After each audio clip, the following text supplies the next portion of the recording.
Do dragons heal you? Do fairies give messages? And that... Okay, I can speak to the fairies and say yes, they do.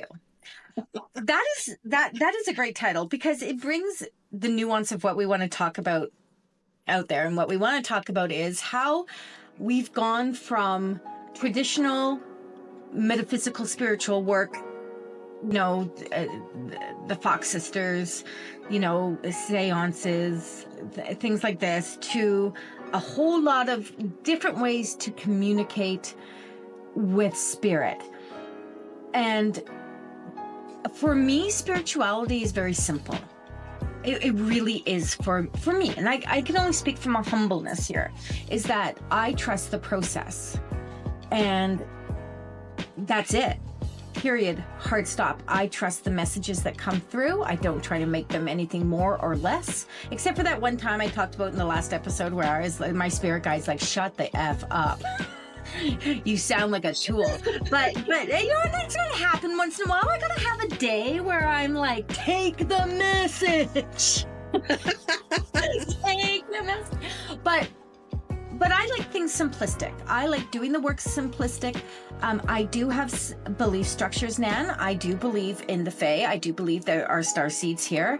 I do believe in a lot of that. I do believe in things like the Atlanteans and the Palladians and the reptilian. And that's all a different aspect of the work I do. And I keep that actually very... very different from when I'm working with a client on site. I will teach some stuff about that, but I don't necessarily talk a lot about that. So what are your thoughts about things like dragon Reiki and that kind of stuff? I want to hear what your thoughts are about it. Okay, I'm the same as you. I definitely tend to compartmentalize it and bring it out at certain times with the right people who are like-minded and get it and understand it. It's funny. You and I are quite involved with the Spiritualist Church, and I know you leaned over and went, you got to do mediumship when you're there on Sunday. I don't know if they'll get the animal stuff, because we've done platform where I stand up and there's literally a dragon in the room or a big panther that's coming through with spirit animal messages and wisdom, but they also come with a certain type of healing. I honestly cannot envision a dragon doing like Reiki over someone, but there's a certain kind of healing that they do bring forward. So doesn't that kind of play into, and I want to talk about the animal messages in a minute, but doesn't that play into it not being so much about an actual dragon doing the work, but more along the lines of the energy of a dragon? So like when you talk about the gods and the goddesses, this is energy we're talking about. What does the goddess represent? Let's say Kali. What does Kali represent? Well, Kali represents fire. She represents power. She represents the spiciness that I talk about a lot. And that's what you're actually channeling in and through. And so I'm sure when people say I'm doing dragon Reiki or dragon energy or whatever, that's what they're talking about. But I wonder if the everyday person understands that. Or they're looking at this and they're like, she's doing dragon Reiki? Well, and I think though that's where a lot of the explanation comes in. Like when you've done events with me, I often will introduce myself and the work that I do. So, yes, I do traditional animal communications for animals that are here. Yes, I do animal communication with animals who have passed and returned home. But I also work with all sorts of other animals that exist on this plane and other planes and bring through that energy. So I believe there was a girl that you did some work with that was doing dragon Reiki. And I feel that must be what it was. It was a channeled, I'm sorry if I'm speaking incorrectly for you if you're listening, but from how I understood it, it was a channeled energy of dragon. And it's like any Reiki where the energy went through their hands to do the work. So absolutely. You're right. And Michelle Chen, a lovely lady. I've worked with her a few times. She's been in my summits. I'm on another group with her. Lovely lady. And it is, and I can't remember for the love of the goddess, forgive me, friend, the woman that Dawn, she works with Dawn as well. And they do. It's a channeling of a type of energy. But I think it's extremely important for people to understand that, because there is a lot of skepticism still in the work. We are way above and beyond, doing the skepticism, people not trusting what we're doing. But if there's an explanation, like when you had her on some of your events and they explain it, if it resonates with you, dive in deep, babies. And if it doesn't, usually where there's a lot of skepticism is because of fear. Well, what is fear? Fear is the unknown. Fear is something I don't understand. And it's okay if you don't believe in it. Because again, this comes back to what you and I say all the time. We're not all things for all people. And so it might be that very much the same thing with those modalities. I feel like I need to walk into a room and have like a little sign that says, if I resonate with you, great. If I don't, it's okay. Well, maybe. Right? But this brings me back to talking about you and what I said to you. I highly respect the work you do. I can connect to animals, but not like you do.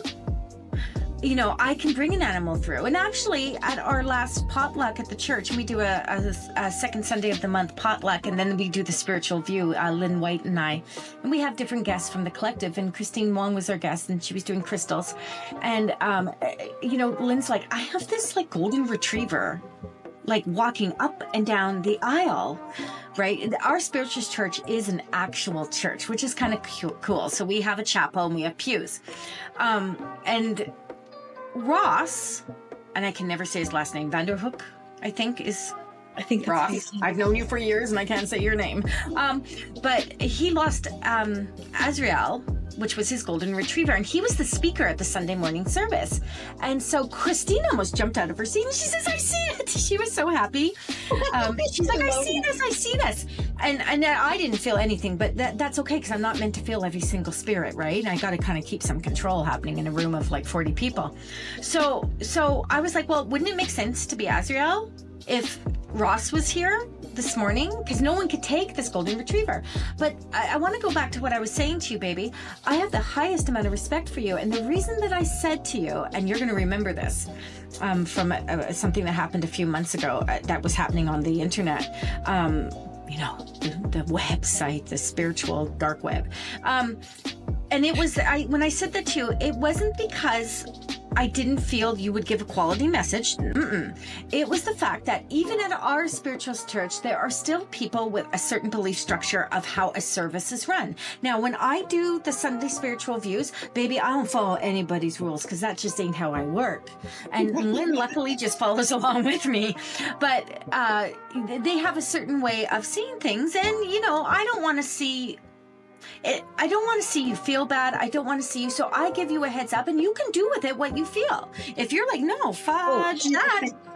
Yeah. But it comes down to, again, a spiritual church, people with certain expectations of what they're going to get from a Sunday service, and the fact that all the spiritual churches in the UK and in Europe, when I say I don't really know what goes on in like Estonia or any of those places in their spiritual churches, but in the UK they have so many rules and rhymes and regulations, and someone like me could not go in and speak at one of their churches because I don't carry a minister, a reverend. I haven't followed all this protocol. I haven't forsaken messages just to give evidence, all those things. And again, I talk about it with a bit of a sneer because I feel like they look down on me. It's not me looking down on them. It's them looking down on me because I haven't done what they consider the work. But remember what happened? And I can't remember the name of it's a big spiritual institution over there somewhere. And yes, they were like, they totally ousted animal communicators and saying it wasn't like an acceptable form of communication. They actually said, Nan, they said that people were upset that they weren't getting messages from humans. Yeah. And that's why they stopped it. They even took it out didn't they take it out of Arthur Finlay? They stopped actually teaching it, like animal communication? I think so. I mean, by all means, throw in the comments if you guys know 100%. But no, and I totally appreciate the heads up, and I figured that because I've been to a lot of the services, and I know it is predominantly that. But I tell you, if anyone comes up to me and says, "Hey, is my dog here? I'd love a message," I will absolutely give them a message about what he's doing on the other side. Absolutely, so you should. And that's the problem I have with these. I was talking to another lovely medium, Courtney Dawson, and we were just going back and forth in an actual post she had put out there. And I said, spiritualism has got all these different aspects to it. We're talking dragon energy, we're talking fairies. Do fairies give you messages? Absolutely, there is a fae energy that comes through. And does that work? And there's reasons we believe in all these things, because there's always a form of reality to them, right? There's a reason. And when I was talking with Courtney, I said, one of the places that have disrespected me consciously or unconsciously are the spiritualist churches. It's why I've always just stayed with the First United, because there was no dogma, there was no creed, there's no...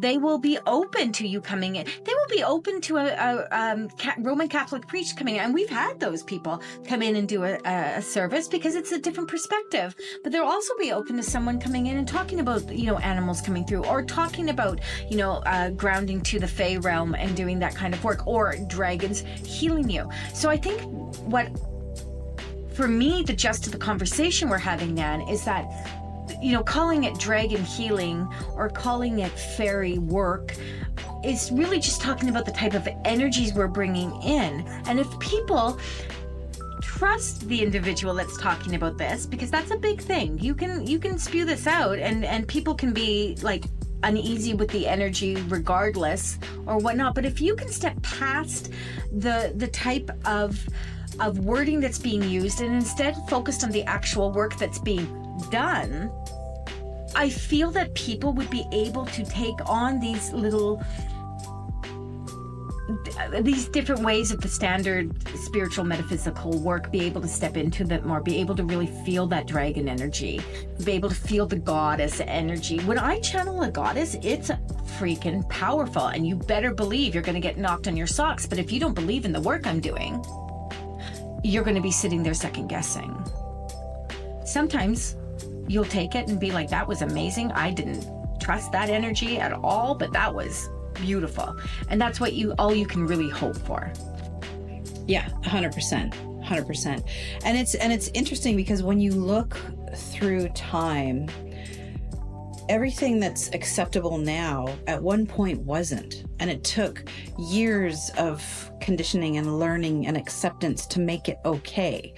And I'm finding that with a lot of the different modalities that are coming out right now, because people, as they learn them, as they feel them and see them and go, oh yeah, that resonates with me, suddenly more people are drawn to that, right? And go, yes, okay, this is where maybe perhaps my niche is. Or even if it's not you practicing, just coming for a reading, maybe that's something that resonates with you, with that energy.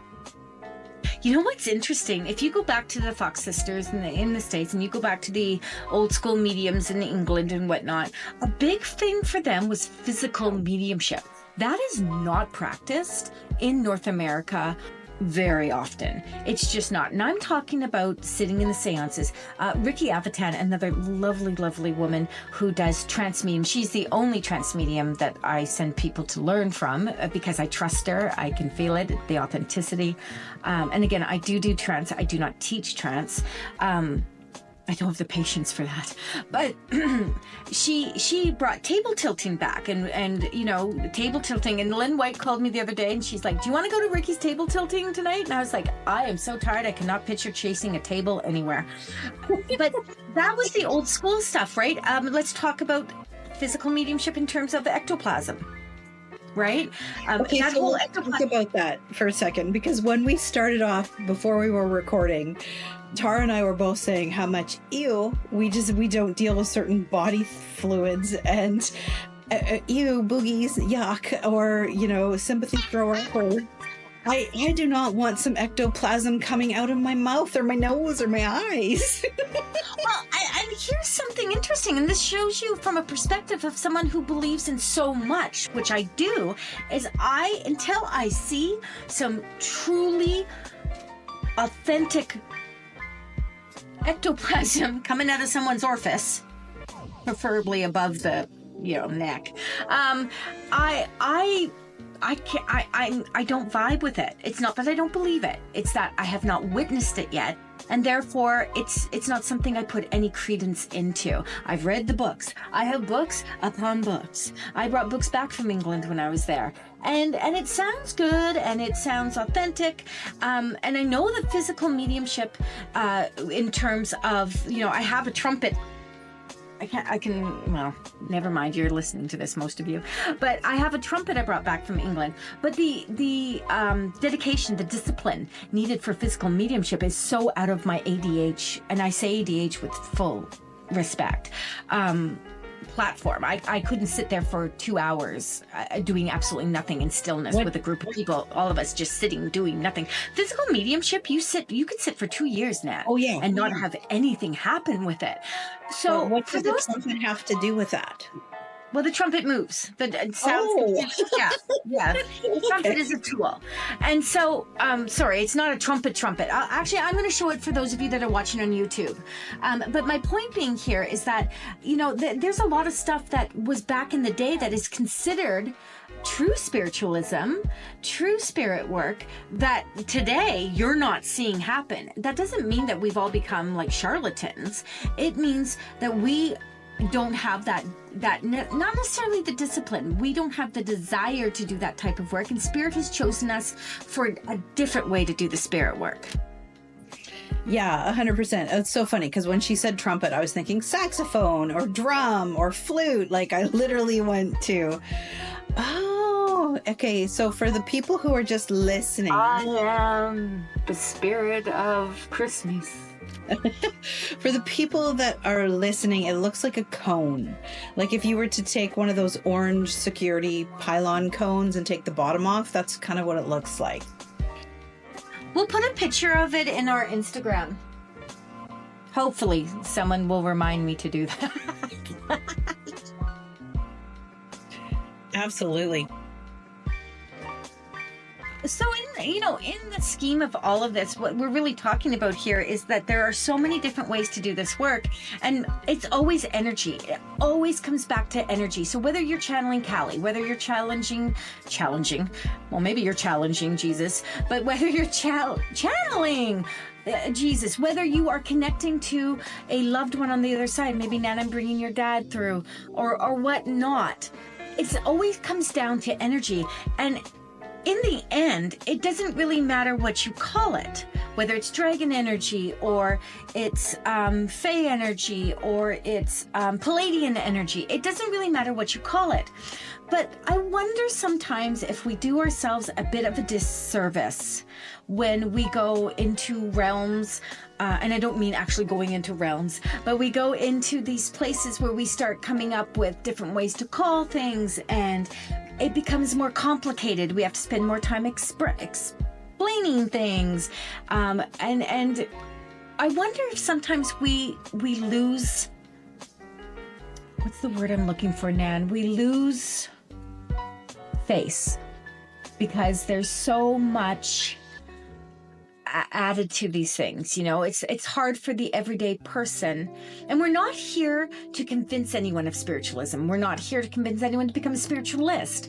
We want to be of service, and I can only speak for those of us that do this work as authentically as we do. It's not about money. There has to be an exchange, but it's not about money. It is about being of service, about helping people find their next steps or getting peace from what they knowing a loved one is safe on the other side, etc., etc.